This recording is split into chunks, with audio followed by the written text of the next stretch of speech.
Bom dia, irmãos da nossa classe de casais. Nós estamos retornando o nosso tema, as emoções na vida cristã, e hoje na parte 2 do nosso assunto sobre a culpa. Vou dar uma recapitulada para quem está chegando agora.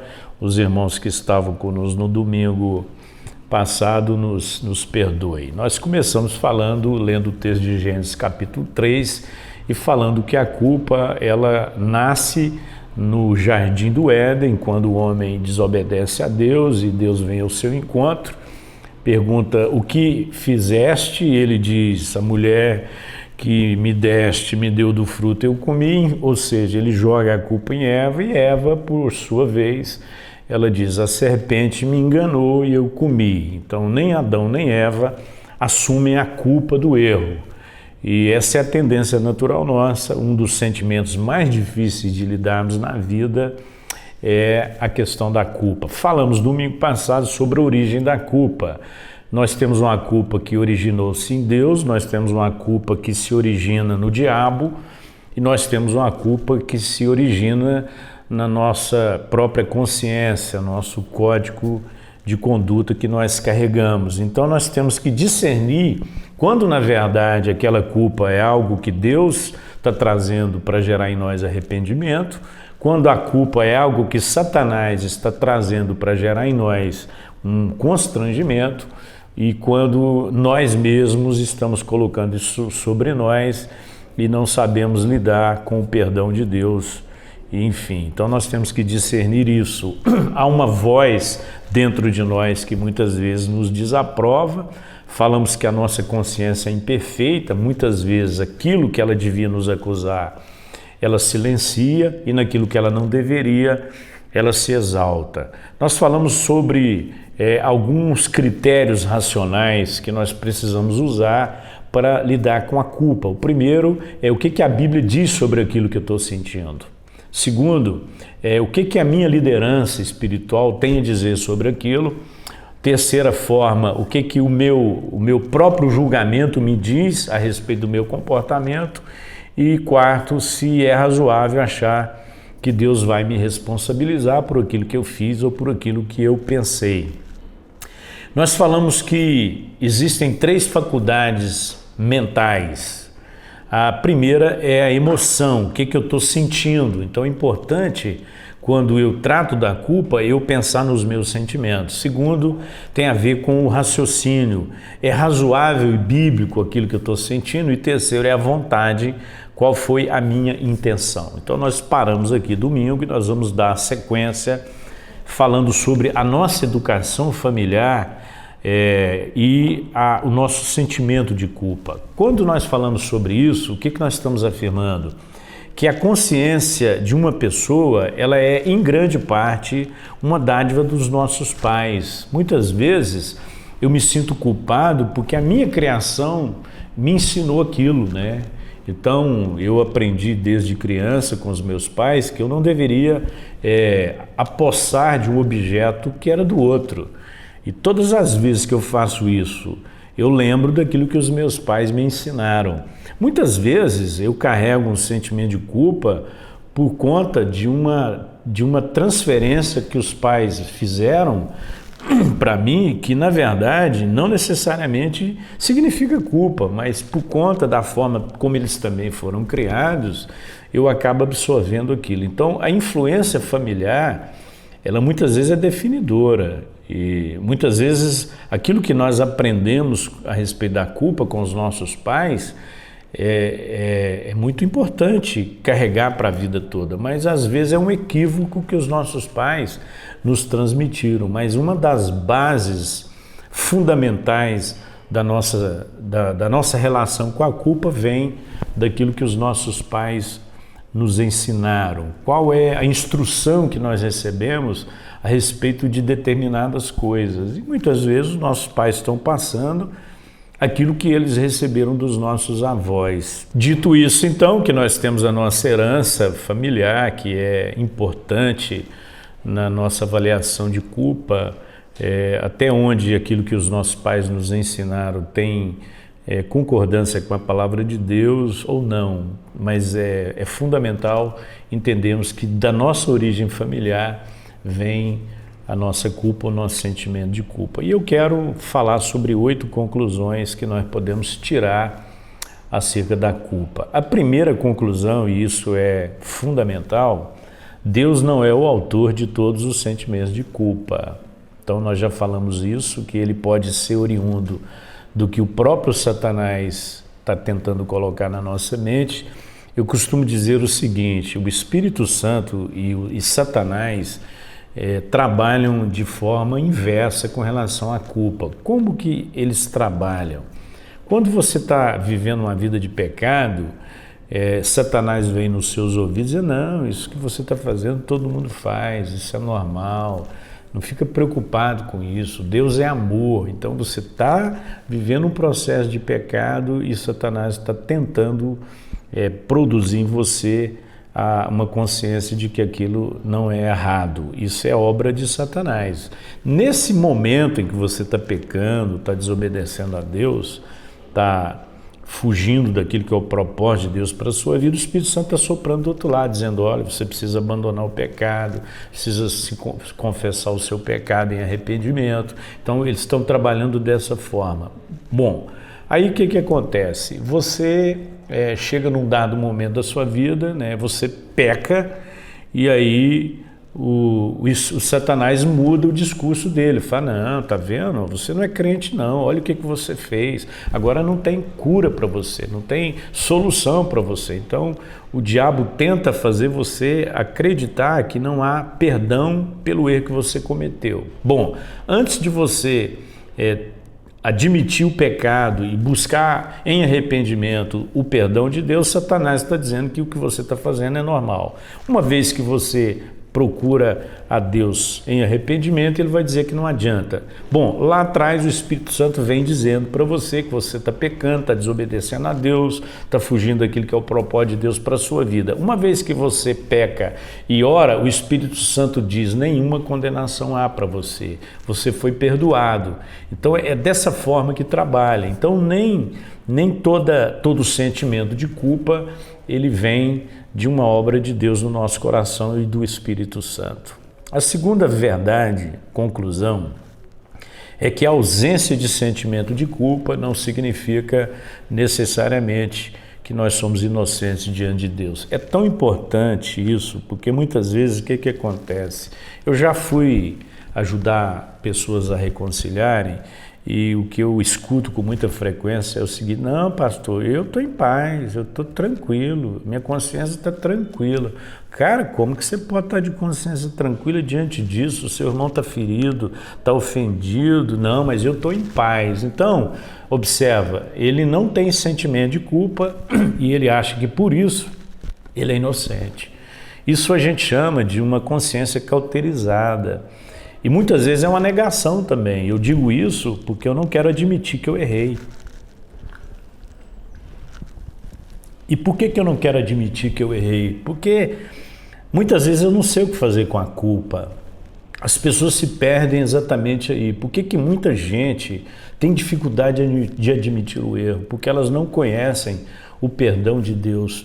Eu costumo dizer que Jesus não morreu para vítimas, né? Ele morreu para culpados. Então, se você se sente culpado, bem-vindo ao time. Mas se você acha que é vítima o tempo todo, você não está se beneficiando daquilo que é o perdão de Deus para a sua vida. Então, essa é a segunda conclusão que nós podemos chegar a respeito da culpa. O fato de você não se sentir culpado não necessariamente significa que você é inocente. A terceira conclusão: a consciência não é válida de modo absoluto em representar a aprovação e a desaprovação divina. Então não tem nada absoluto, né? Então muitas vezes, num dado momento da minha vida, eu fiz determinada coisa e a minha consciência me acusou. No outro dado momento da vida, eu faço a mesma coisa e a minha consciência não me acusa. Então, a consciência não é válida de modo absoluto. Desculpe aí, mas está coçando a garganta aqui.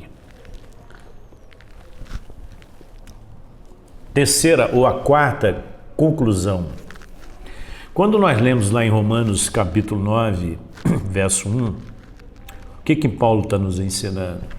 Que a consciência é uma ferramenta do Espírito Santo e muitas vezes é iluminada pelo Espírito Santo, né? Não é uma coisa só humana. O Espírito Santo age na nossa consciência, esse é o papel do Espírito Santo. A Bíblia diz que quando o Espírito Santo viesse, isso está lá em João capítulo 16, eu enviarei o Espírito Santo, e quando o Espírito Santo vier, ele vos convencerá do pecado, da justiça e do juízo. Então, a nossa consciência solta, ela não é suficiente, embora exista essa lei moral que está impregnada em nós. Existe um código de conduta que nós carregamos por conta da nossa própria criação, né? Fomos criados em imagem e semelhança de Deus. Mas o Espírito Santo ele tem essa ação direta, né, de nos convencer do erro que nós cometemos. Por isso, quando a palavra de Deus fala da obra da carne do Espírito Santo, quanto mais eu me entrego às obras da carne, menos sensível me torna a voz do Espírito Santo. É por isso que Paulo fala sobre o fruto do Espírito. Então nós temos que ter uma vida cheia do Espírito Santo, porque quanto mais cheio do Espírito Santo eu me torno, maior é a minha capacidade de discernir o que realmente está acontecendo. Então no campo da culpa, sem essa intimidade com o Espírito Santo, o homem fica perdido. Então Paulo está dizendo aos Romanos, no capítulo 8 ou 9, verso 1, que o Espírito Santo age diretamente na nossa consciência. Eu sei quantas vezes eu faço algo que é contra a vontade de Deus e imediatamente a minha consciência me acusa. E não é uma obra natural da minha consciência, é algo que o próprio Espírito Santo mobilizou, ele agiu na minha consciência e eu então me arrependo. Então é uma obra que o Espírito Santo faz.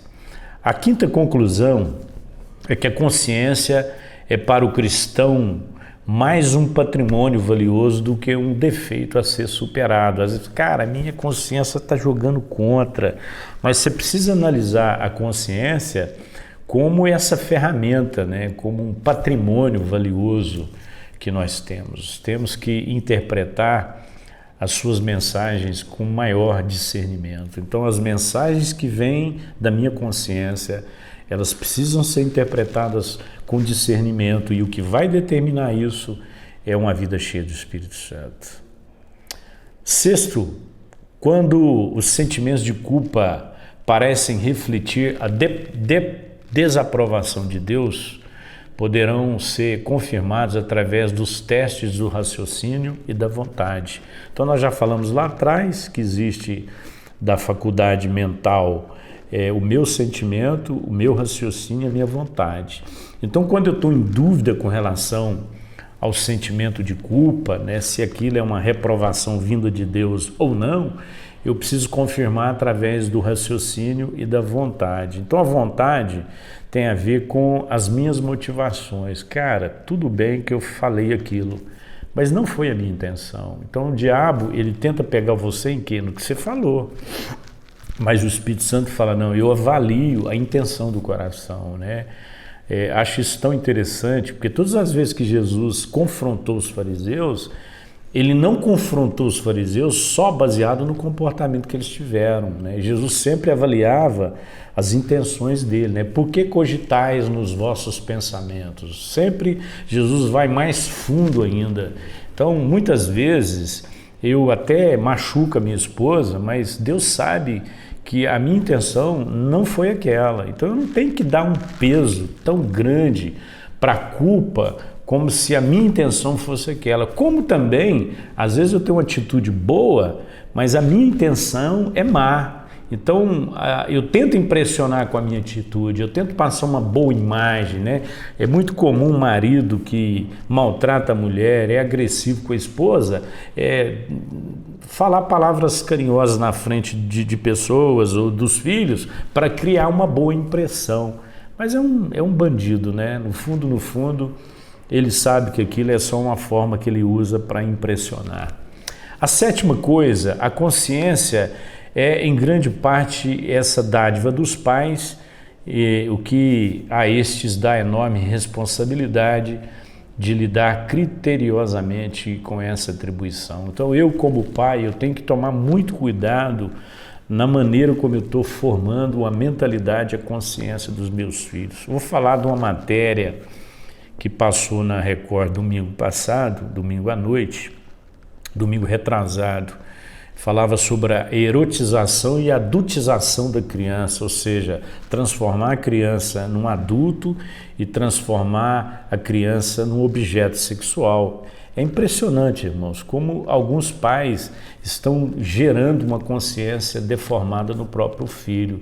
Eu vi pais que se tornaram empresários de meninas de 13 anos que fazem clipes sensuais, que tem 2 milhões, 3 milhões de visualizações e o dinheiro está caindo na conta e o pai é empresário dessa criança. E ele tá formando uma consciência na criança que não tem maturidade para isso. Então nós somos responsáveis pela consciência dos nossos filhos, o que nós estamos gerando em termos de valores. E por último, como uma conclusão a respeito da culpa, independentemente dos sentimentos, o teste final da aceitação de Jesus por alguém acha-se em Romanos 8, 1 e 4. Portanto, agora nenhuma condenação há para os que estão em Cristo Jesus, aqueles que não andam mais segundo a carne, mas segundo o Espírito. O que é importante para concluir a respeito da culpa é que a culpa não é o nosso maior problema. O problema é a falta de arrependimento. A Bíblia diz que não tem condenação nenhuma para quem está em Cristo Jesus. Uma vez que nós erramos, nós temos que ter a hombridade, a maturidade, a humildade para admitir o nosso erro, a nossa culpa e pedir perdão. E a nossa dívida é cancelada. Muitas vezes você errou contra a sua esposa, contra o seu marido, contra seus filhos e contra os seus pais, e você fica a vida inteira carregando essa culpa que já devia ter sido resolvida. Se você já pediu perdão, já se arrependeu, não tem nenhuma condenação mais sobre a sua vida. Tá bom? Deus abençoe você. No próximo domingo estaremos juntos, para falar sobre mais um sentimento. Nós estamos falando sobre as nossas emoções. Nós falamos sobre a culpa e no próximo domingo nós vamos falar sobre o amor romântico. Tem muito casamento em crise porque a mulher, meu marido não me ama, o que aconteceu? E a gente mistura muito esse amor amadurecido com esse amor romântico que nós queremos que perdure na nossa relação. Deus abençoe você, um bom domingo.